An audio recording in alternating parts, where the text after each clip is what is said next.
अदलिया का जो बेड़ा गर्क किया गया है 27वीं आईनी तरमीम में, उसके ऊपर आप डिस्कशन करें। दो दीगर चीज़ें हैं जो उनके ऊपर आप बातचीत करें। 18वीं तरमीम में जो पाकिस्तान पीपल्स पार्टी के एतराज़ात थे, वो चीज़ें निकल रही हैं, उस पर आप बात करें।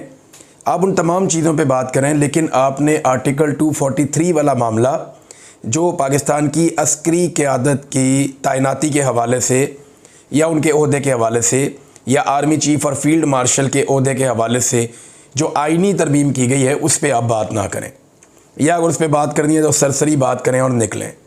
ये पाकिस्तान के मीडिया को बाकायदा अहकामात दिए गए हैं कि आपने इसको डिस्कस नहीं करना, बाकी आप जो मर्ज़ी डिस्कस कर लें। अब पाकिस्तान में मीडिया के ऊपर मुकम्मल तौर पे चेक है, तो हम कुछ लोग हैं जो ये फ़ायदा उठा लेते हैं कि इस वक्त हम पाकिस्तान में मौजूद नहीं हैं और हम इस पर बात कर सकते हैं। पाकिस्तान में जो हमारे दोस्त हैं, ऐसा नहीं है कि वो इस पर बात कर नहीं सकते हैं, उनकी काबिलियत नहीं है। इस वक्त वो बहुत मुश्किल में और दिक्कत में है, वो जो कहना चाहते हैं वो कह भी नहीं पा रहे। तो फिर हमें ज़्यादा ज़ोर से कहना पड़ेगा ताकि आम आदमी को समझ आए कि पाकिस्तान के आइन के साथ ये जो डकैती मारी गई है, साजिश की गई है, शब खून मारा गया है, ये एक्चुअली है क्या। पहले ज़रा आप समझ लें, मैंने बिल्कुल बात नहीं करनी उसके ऊपर, अदलिया वाले मामलात पे। उस पर अगर आपने बात सुननी है तो जाके आप सिद्दीक जान साहब की बात सुन लें, बाकी जो दोस्त पाकिस्तान में हैं उनकी आप बात सुन लें, वो आपको मेरे से बहुत बेहतर समझा देंगे कि अदलिया के साथ क्या हुआ। मैं आपको वन लाइनर बता देता हूँ कि पाकिस्तान में एक अदलिया हुआ करती थी, बस। मेरे पास इसके हवाले से एक खबर है कि पाकिस्तान में एक दफ़ा का जिक्र है कि पाकिस्तान में एक अदलिया हुआ करती थी, बस। अब वो हुआ करती थी, अब वो नहीं है। मेरे पास खबर सिर्फ इतनी है। तफसीलात अगर आपने सुननी है तो पाकिस्तान में हमारे बहुत सारे दोस्त हैं जो इसके ऊपर बात कर रहे हैं, उनसे आप सुन लें। मैं बात करूंगा सिर्फ फील्ड मार्शल आसिम मुनीर साहब को मिलने वाली सहूलियात के ऊपर, और उन्होंने वो सहूलियात क्यों ली उस पर।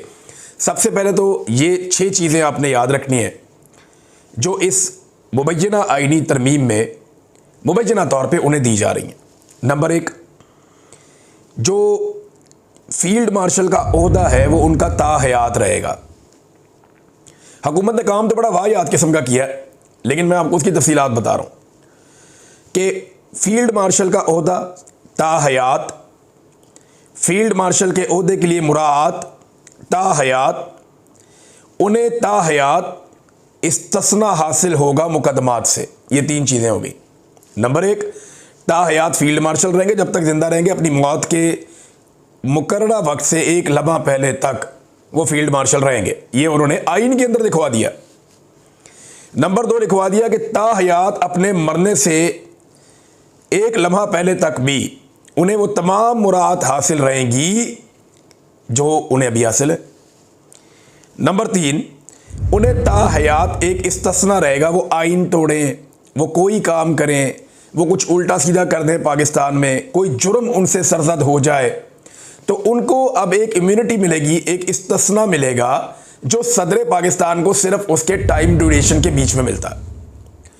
सदर को एक इस्तिस्ना होता है और वो सिर्फ उस टाइम तक के लिए होता है जब तक वो सदर के ऑफिस में होता है, उसके अलावा उसको वो इस्तिस्ना नहीं मिल सकता। तो ये इस्तिस्ना फील्ड मार्शल के ओहदे को सारी ज़िंदगी के लिए मिल जाएगा। यानी आसिम मुनीर साहब अपनी मौत से एक लम्हा पहले तक कोई भी जुर्म करेंगे उन्हें इस्तिस्ना हासिल रहेगा। नंबर 4, इनको नौकरी से निकालने का तरीका इंतहाई मुश्किल बल्कि नामुमकिन कर दिया गया है। पाकिस्तान में आज तक किसी भी सदर को इम्पीच नहीं किया जा सका, तो इन्होंने इम्पीचमेंट का तरीका इस पर लागू कर दिया, या फिर कोई 2/3 अक्सरियत लेकर आए और लाकर आइन को बदले। चौथा यह है कि नौकरी से नहीं निकाला जा सकता, या ये फील्ड मार्शल का ओहदा ख़त्म ही नहीं किया जा सकता। 5वां यह है कि पूरी मुसल्लह अफवाज हत्ता के जो एटमी प्रोग्राम तक है उसके ऊपर फील्ड मार्शल का पूरा कंट्रोल हो जाएगा। वो हर चीज़ को अपनी कमान में ले लेंगे और chairman chief of joint staff का ओहदा जो है वो ख़त्म हो जाएगा। और छठी चीज़, इसके बावजूद अगर उनका दिल करे कोई नौकरी करने को, मिसाल के तौर पे मैं आपको बता देता हूँ कि उनका दिल करे कि वो सऊदी अरब जाना चाहते हैं या गज़ा में जाना चाहते हैं और उन्हें ये लगता है कि गज़ा के अंदर एक अच्छा पैकेज है, मैं वहाँ चला जाता हूँ, या सऊदी अरब में एक बड़ा शानदार है, मैं अपनी ज़िंदगी वहाँ गुजारना चाहता हूँ, तो वो आर्मी चीफ़ के ओहदे से रिटायर हो जाएंगे, वहाँ एक नया आर्मी चीफ़ आ जाएगा, लेकिन बतौर फील्ड मार्शल वो मरते दम तक मौजूद रहेंगे और बतौर फील्ड मार्शल अपने इस्तिस्ना के हमरा, अपनी मुराद के हमरा वो सऊदी अरब चले जाएंगे और खादमैन हरमैन शरीफैन बन जाएंगे। समझ आइए आपको। ये छठी सहूलत भी उन्हें हासिल है इस आइनी तरमीम के अंदर, मुबैना तौर पे अब तक जो चीज़ें सामने आई हैं। ये इन्होंने किया क्यों? देखिए, एक बात आप ज़हन में रखें कि जनरल आसिम मुनीर साहब ने जनरल बाजवा साहब की हालत देखी है। उन्होंने देखा कि जिस जनरल बाजवा के जूते पॉलिश करती थी नून लीग और जिनके बारे में ये बार बार कहते थे हमें इलेक्शन जितवा दो, ख्वाजा आसिफ ने बाकायदा जनरल बाजवा को व्हाट्सएप कॉल करके कहा कि मैं इलेक्शन हार रहा हूँ, क्या कर रहे हैं आप, और अपना तलक वलक लगा के उन्होंने इलेक्शन जीत लिया। जिस जनरल बाजवा के ज़रिए से इन्होंने इमरान खान के खिलाफ तहरीक अदम एतमाद को कामयाब बनाया। अब ये खुद ही बताते हैं ना, इनके अंदर से बंदे उठ के रोज़ाना बताते हैं। फजल रहमान ने बताया, बाकी सब ने बताया, शाहिद खाकान ने बताया कि इमरान खान के खिलाफ अदम एतमाद के अंदर हम सारे शामिल थे और फौज ने हमसे मिलकर करवाई है। Bajwa was responsible for that. Mohammad Zubair भी बताते हैं, अब तो सब खुलकर बता रहे हैं, ऐसा नहीं है कोई ढकी छुपी बात है।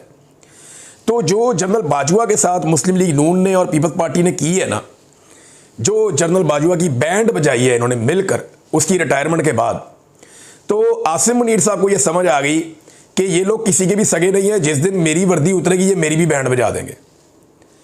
इमरान खान का खौफ तो उनको है ही, उनके दिमाग में ये बात बैठी हुई है कि इमरान खान का रास्ता रोकना मुमकिन नहीं है, प्रेशर बढ़ता जाएगा, एक वक्त आएगा इमरान खान को छोड़ना पड़ेगा, मुल्क चल ही नहीं रहा। अगर मुल्क को चलाना है, सियासी इस्तेहकाम लेकर आना है, तो इमरान खान को जेल से बाहर निकालना पड़ेगा। लेकिन अगर वो जेल से बाहर निकलकर रेलिवेंट हो जाता है और इक़्तिदार में आ जाता है तो मेरी तो ऐसी तैसी फिर जाएगी, क्योंकि हमने तो वो सारा काम कर दिया हुआ है जो जिसकी आइन और कानून इजाज़त ही नहीं देता। लिहाजा अपने आप को बचाने के लिए इस्तिस्ना ले लो। तो ऐसा नहीं है कि खाली इमरान खान से बचना है, इमरान खान तो आ रहा है और उसने तो आना है, और वो इसलिए आना है, आज नहीं, कल नहीं, साल नहीं, जी कितनी देर रोक लेंगे, मुल्क में इस्तेहकाम ही नहीं आएगा। तो अल्टीमेटली तो इमरान खान को बाहर आना है। तो इमरान खान बाहर आएगा तो उसको इक़्तिदार मिल जाएगा, ये ऑब्वियस है। बस सिर्फ कोशिश ये करनी है कि उसको 2/3 अक्सरियत ना मिले, क्योंकि अगर उसको 2/3 अक्सरियत नहीं मिलेगी तो वो आईनी तरमीम नहीं कर सकेगा और फील्ड मार्शल अपनी ज़िंदगी में इंजॉय करेंगे और वो सऊदीया में एक नए ओहदे के ऊपर जा भी सकते हैं। तो एक तो PMLN और पीपल्स पार्टी का उन्हें पता है कि ये बड़े बदीद लोग हैं, ये जैसे ही मैं ओहदे से उतरूंगा ये मेरी ऐसी तैसी फेर देंगे, लिहाजा मैं ओहदे से उतरता ही नहीं और मैं अपनी इम्यूनिटी ले लेता हूँ, इस्तिस्ना ले लेता हूँ। और दूसरा उन्होंने ये किया कि इमरान खान से बचने के लिए अपने इर्द गिर्द एक आईनी दीवार खड़ी कर ली। इसको और सिंपल कर लें, इमरान खान की जलगार हो रही है, वो जेल से बैठकर आसिम मुनीर साहब को ज़हनी मरीज करार दे चुके हैं। अब इमरान खान जिस आदमी को जो कहते हैं ना लोग, उसको वो इमेजिन करना शुरू हो जाते हैं, उसकी हरकतों सकनात पे नज़र रखना शुरू हो जाते हैं कि यार ये ज़हनी मरीज़ वाकई तो नहीं है। शहबाज शरीफ को अर्दली जब से कहा है वो तब से अर्दली लगना शुरू हो गए हैं। मैं सीरियसली आपको बता रहा हूँ कि मेरे अपने दिमाग में एक इमेज बन गया कि यार वाकई ये हरकतें तो वही हैं। तो अब ये भी एक बड़ी दिक्कत है कि इमरान खान साहब ने उन्हें ज़हनी मरीज़ कह दिया। प्रेशर तो इमरान खान साहब ने जेल से दबा के डाला हुआ है आसिम मुनीर साहब के ऊपर, और उन्हें नज़र भी आ रहा है कि इसको मैं कब तक आखिर रोकूंगा। तो एक तो वो ख़तरा है, और ये ख़तरा ना PMLN के कुछ टाउट्स और कुछ टाउट्स हैं एस्टेब्लिशमेंट के, और कुछ PMLN के अपने लोग भी हैं, और वो अपने मुंह से बरमला अब ये कहना शुरू हो गए। उनके ट्वीट्स मौजूद हैं रिकॉर्ड के ऊपर, उनके स्क्रीनशॉट इस वक्त सोशल मीडिया पे गर्दिश कर रहे हैं। नजम सिटी का ऐसा ही स्टेटमेंट है कि एक्चुअली ये आसिम मुनीर साहब ने अपनी मुस्तकबिल की प्रोटेक्शन हासिल की है जिस वक्त इमरान खान साहब इक़्तिदार में आ जाएंगे। क्योंकि सारे डराते थे ना कि इमरान खान आ गया तो ये कर देगा, तो वो कर देगा, तो आपको नहीं छोड़ेगा, तो उसको नहीं छोड़ेगा। हालांकि इमरान खान ने कहा भी कि मैंने किसी से बदला नहीं लेना, मैं अपने मुल्क की खातिर बात करना चाहता हूँ। लेकिन ये सारे डरे हुए हैं, सहमे हुए हैं। अब जिसके दिल में चोर हो वो डरता ही है ना, हर आदमी तो नहीं डरता।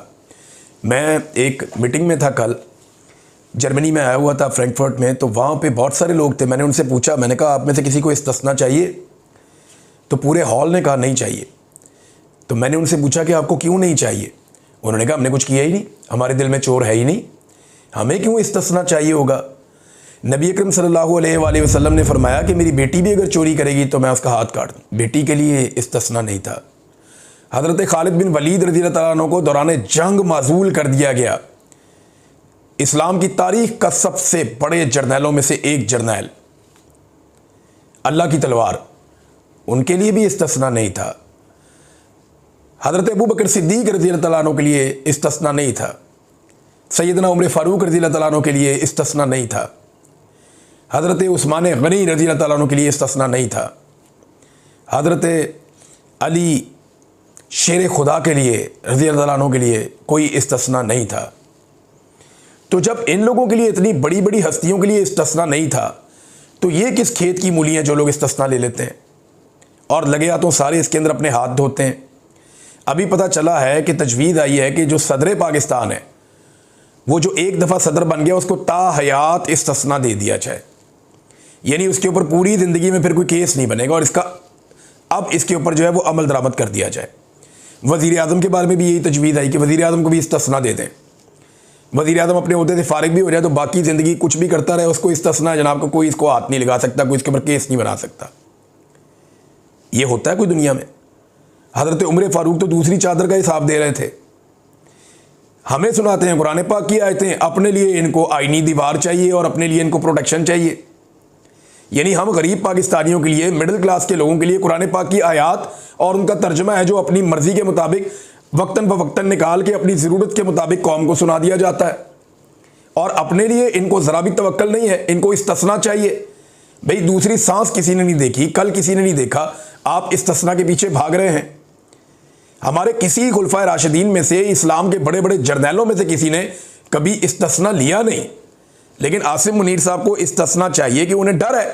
और ये PMLN के लोग कह रहे हैं, नजम सेठी साहब ने कहा और बहुत सारे लोगों ने कहा कि जनाब उन्हें इमरान खान साहब से ये खौफ है कि कल को इमरान खान साहब आ गए तो पता नहीं क्या कर देंगे, लिहाजा उन्होंने अपने इर्द गिर्द एक आईनी दीवार खड़ी कर दी है। आइन की इस तरह की शिकें मंजूर करवाने की कोशिश कर रहे हैं जिसके ज़रिए वो महफूज हो जाएं अपनी ज़िंदगी के आखिरी सांस तक। ये तो मेरा रब जानता है ना, हिफाजत तो मेरा अल्लाह करता है। वो हुजूम में तन्हा आदमी की हिफाजत करता है, वो पत्थर में कीड़े की हिफाजत करता है, और अगर वो किसी की हिफाजत ना करे ना तो फिर उसे कोई नहीं बचा सकता। नबी अकरम सल्लल्लाहु अलैहि वसल्लम की एक हदीस है, मुझे वो याद आ गई। आप ऊँट पे सफ़र कर रहे थे और आपके पीछे एक सहाबी बैठे हुए थे छोटी उम्र के। आपने उन्हें कहा कि लड़के मेरी बात सुनो गौर से, कि सारी दुनिया मिलकर तुम्हारा कोई फ़ायदा नहीं कर सकती अगर रब ना चाहे तो, और सारी दुनिया मिलकर तुम्हारा कोई नुकसान नहीं कर सकती अगर रब ना चाहे तो। उसका मुख्तसर मफहूम ये है कि मेरे रब की चाहत से होता है जो आता है। ये ज़ियाउल हक का भी प्लान ताहयात था, फिर उसके साथ क्या काम हुआ। ये ताहयात किस्म के वाहियात प्लान पाकिस्तान में बहुत दफ़ा बने, हमने बहुत बनते हुए देखे हैं। इसके ऊपर ये नवाज शरीफ साहब ने भी माजी में ये गलती की हुई है। ये ज़रा मैं आपको एक बड़ी इंटरेस्टिंग चीज़ पढ़ के सुनाता हूँ। ये माजिद निज़ामी साहब ने ये याद दिलाया। उन्होंने बताया कि बड़े भाई नवाज शरीफ ने सिविल मिलिट्री तवाज़ुन बरकरार रखने के लिए जनरल मुशर्रफ को आर्मी चीफ के साथ साथ chairman joint chief of staff committee भी बनाया था। ऐसे ही सारे इख्तियारात उसको भी दे दिए थे परवेज़ मुशर्रफ को। लेकिन एक साल बाद ही अक्टूबर 1999 में धड़न तख्ता हो गया। अब छोटे भाई शहबाज शरीफ ने भी हाइब्रिड सिस्टम की मजबूती के लिए जनरल आसिम मुनीर को आर्मी चीफ के साथ साथ चीफ ऑफ डिफेंस फोर्सेस बनाने का ऐलान कर दिया। आगे आगे देखें क्या होता है। तो ये बात उनकी बिल्कुल ठीक है, एक खेल पुराना है। अब एक जो स्टेटमेंट है वो जावेद हाशमी साहब की तरफ से आया, ज़रा सख्त स्टेटमेंट है, लेकिन जब इस तरह का माहौल होता है तो ऐसे स्टेटमेंट्स आ जाते हैं। जावेद हाशमी साहब कहते हैं कि पाकिस्तान में एक शख्स नशा इक़्तिदार में ख़ुद को बादशाह बनाने जा रहा है, लेकिन बादशाह तो सिर्फ अल्लाह रब्बुल इज़्ज़त की है। मुशर्रफ का इंजाम याद रहे, पाकिस्तान की कश्ती को इस दौर में भंवर में लाने वाला आसिम मुनीर, चाहे वो ट्रंप की नौकरी हो या हमास के ऊपर पहरा देने के लिए फ़ौज भेजना हो। नून लीग जिस नौकरी के लिए बनाई गई थी आज भी वही सर अंजाम दे रही है। पीपल्स पार्टी के हाथों में भी वही जंजीर आ गई है। ये कौम तुम्हारी ग़ुलामी कभी कबूल नहीं करेगी। ये जनाब एक बड़ा सख्त ट्वीट है जावेद हाशमी साहब का, एक बड़े बहादुर सियासतदान है, और उन्होंने ये बताया। नाज़रीन, जबरान इलियास साहब ने एक ट्वीट किया, पाकिस्तान तहरीक इंसाफ के सोशल मीडिया के हेड है। उन्होंने एक ट्वीट किया, उसके अंदर उन्होंने कुछ चीज़ें लिखी और उसके साथ एक उन्होंने एक स्टिकर उन्होंने शेयर किया सोशल मीडिया पे। एक पोस्टर है, उसमें आसिम मुनीर साहब की फ़ोटो है और उसमें लिखा गया है presenting the legacy of Asim Munir, कि जो उन्होंने किया वो क्या किया। तो इसमें कोई काफ़ी सारी कोई 20-25 चीज़ें उन्होंने लिखी हुई हैं जो उनके दौर में हुआ। हिस्ट्री विल नेवर फॉरगेट, तारीख इसे कभी नहीं भूलेगी। पाकिस्तान विल नेवर फॉरगिव, और पाकिस्तानी इसे कभी माफ़ नहीं करेंगे। उन्होंने बताया क्या कि जनाब इन्होंने मनसूबाबंदी के तहत कत्लेआम करवाया और निहत्ते और पुरअमन एहतजाज करने वाले मुजाहिरीन पर। फिर मैस किलिंग्स ऑफ सिविलियंस, बहुत बड़े पैमाने पर सिविलियंस का कत्लेआम हुआ, अगवा हुए, जबरी तौर पे गुमशुदगियाँ हुई और गिरफ़्तार लोगों के ऊपर टॉर्चर किया गया, मिलिट्री ट्रायल चलाए गए और कातलाना हमले हुए पाकिस्तान में। और इसके बाद अनप्रेसिडेंटेड इलेक्टोरल रिगिंग, यानी ऐसी कभी माजी में धांधली नहीं हुई जो इस मरतबा धांधली की गई। इन्होंने लोगों को हरास किया, इंटिमिडेशन ऑफ जजेस, जजों को हरास किया, उनको इंटिमिडेट किया। फिर अनकॉन्स्टिट्यूशनल ड्रैकोनियन अमेंडमेंट्स इन्होंने करवाई 26वीं और 27वीं। और इसके अलावा उन्होंने देखा कि डेमोक्रेसी के साथ क्या किया, ट्रांसनेशनल रिप्रेशन, मैं पहले इस पे बात करता रहा हूँ, उस मामले में क्या हुआ, कलेक्टिव पनिशमेंट, कोई जुर्म कोई कर रहा है, सज़ा कोई और, ख़ानदान भी अंदर, चादर और चार दीवारी का तकद्दुस जो है वो पामाल किया गया, mockery of Islamic and social values, इनका मजाक उड़ाया गया। और फिर उसके बाद ये फ्रीडम ऑफ स्पीच पाकिस्तान में ख़त्म कर दी गई, खौफनाक किस्म का सेंसरशिप पाकिस्तान में लगा दिया गया और मीडिया के ऊपर पाबंदियाँ लगा दी गई, ख़वातीन पर, बच्चों पर और बुज़ुर्गों पर हमले किए गए, ह्यूमन राइट्स की बदतरीन पामालियाँ की गई। और उसके बाद झूठे केसेस का अंबार लगा दिया गया, रातों को लोगों के घरों की चादर और चार दीवारी का गैर कानूनी तौर पर तकद्दुस पामाल किया गया और करप्शन, जो करप्ट लोग हैं उनको जो है ना प्रमोट किया गया, ह्यूमन राइट्स को ख़त्म कर दिया गया। इकनॉमिक्स जो है पूरी पाकिस्तान की मईशत वो कोलैप्स कर गई, पाकिस्तान में इन्फ्लेशन रिकॉर्ड लेवल पे पहुंच गई, टेररिज्म पाकिस्तान में बहुत ज़्यादा बढ़ गया, टूरिज़म ख़त्म हो गया, सेक्टेरियन वायलेंस यानी यहाँ पे पाकिस्तान में फ़िरका परस्ती भी बढ़ गई और बॉर्डर के ऊपर टेंशन भी बढ़ गई और पूरे मुल्क को एक जो है ना लाफिंग स्टॉक बनाकर रख दिया। ये आसिम मुनीर साहब के बारे में एक उन्होंने पम्फलेट जारी किया, जबरान इलियास साहब ने, और ये भी मैंने आपके सामने रख दिया। अब पाकिस्तान तहरीक-ए-इंसाफ ने इसमें मुज़ामत करने का फ़ैसला किया है। 14 नवंबर को हैदराबाद में वो कह रहे हैं जी अज़ीमुश्शान हम जलसा करेंगे। ये अवामी जलसा 27वीं आइनी तरमीम को मुस्तरद करने के लिए होगा। 14 नवंबर को हैदराबाद बाईपास के ऊपर जलसा आम होगा और आइन और कानून की बालादस्ती और अदलिया की आज़ादी के लिए तहरीक तहफ़्फ़ुज़ आइन पाकिस्तान के तमाम लोग जो हैं वो ये जलसा करने जा रहे हैं। अब इसके अंदर सिंध की क़यादत शामिल होगी और इसके अंदर जो है वो बाकी क़यादत भी शामिल होगी, साहबज़ादा हामिद रज़ा की और मैं शाह महमूद कुरैशी दोनों की तस्वीर इसके अंदर देख रहा हूँ। ये दोनों अहबाब जो हैं वो जेल में बंद हैं इस वक्त पोस्टर के ऊपर, बाकी लोग सारे बाहर हैं अभी, मौलाना शरानी भी हैं इसके अंदर और इंटीरियर सिंध के लोग भी इसके अंदर मुबैना तौर पे आएंगे और साथ में जो हैं वो अख्तर मेंगल साहब वो भी नादरीन इसका हिस्सा बनेंगे। नादरीन, अंसार अब्बासी साहब की एक और ख़बर बदकिस्मती से झूठी साबित हो गई और गलत साबित हो गई। उन्होंने ख़बर दी कि वोट ऑफ नो कॉन्फिडेंस के वक्त इमरान खान ने जनरल बाजवा को गैर मुअय्यना मुद्दत के लिए एक्सटेंशन ऑफ़र की थी। ये अंसार अब्बासी साहब की ख़बर थी और ये सवाल उठाया गया परवेज़ खटक साहब से। तो परवेज़ खटक साहब ने कहा कि ये गैर मुअय्यना, हालांकि वो इमरान खान साहब के मुखालिफ हैं, इस वक्त शदीद मुखालिफ हैं इमरान खान के, उनके खिलाफ स्टेटमेंट देते रहते हैं, लेकिन वही बता रहे हैं कि नहीं ऐसा नहीं है, मैं बेशक इमरान खान का मुखालिफ हूँ लेकिन गैर मुअय्यना मुद्दत वाली बात तो कोई अनपढ़ जाहिल ही कर सकता है। ये उन्होंने अंसार अब्बासी साहब को क्या क्या कह दिया। कानून में गैर मुअय्यना मुद्दत की बात ही नहीं है भाई, एक चीज़ आइन में नहीं है, कानून में नहीं है, तो इमरान खान साहब वो उस वक्त के आर्मी चीफ को ऑफ़र क्यों कर सकते थे। हाँ, एक बात ज़रूर हुई थी कि इमरान खान साहब ने जनरल बाजवा को ये ज़रूर कहा था, जो उस वक्त रिपोर्ट हुआ था, कुछ लोगों ने दावा भी किया था, मैं वही मुबैना दावा आपके सामने रखता हूँ। इमरान खान ने कहा था कि बाजवा साहब अगर आप ये सारा कुछ एक्सटेंशन के लिए कर रहे हैं और पाकिस्तान को डिस्टेबलाइज़ कर रहे हैं और इन लोगों को लाकर बिठा रहे हैं जिनके ऊपर करप्शन के घिनौने इल्ज़ामात और केसेस हैं, जिन लोगों को जेलों में होना चाहिए, तो अगर आप ये एक्सटेंशन के लिए कर रहे हैं तो फिर आप वो मेरे से ले लें, लेकिन आप कौम के साथ, मुल्क के साथ ये मजाक ना करें। ये इमरान खान साहब ने उनके साथ बात की थी, बातों के अंदर एक बात, ये रिपोर्ट भी हुई थी, लेकिन इमरान खान साहब ने कोई ताहयात एक्सटेंशन वाली बात तो की नहीं थी और वो वैसे भी होती भी नहीं है, ऐसी कोई चीज़ नहीं होती।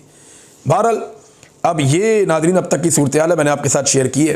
फर्दर जो डिटेल्स हैं वो मैं आपके साथ अपडेट करता रहूँगा।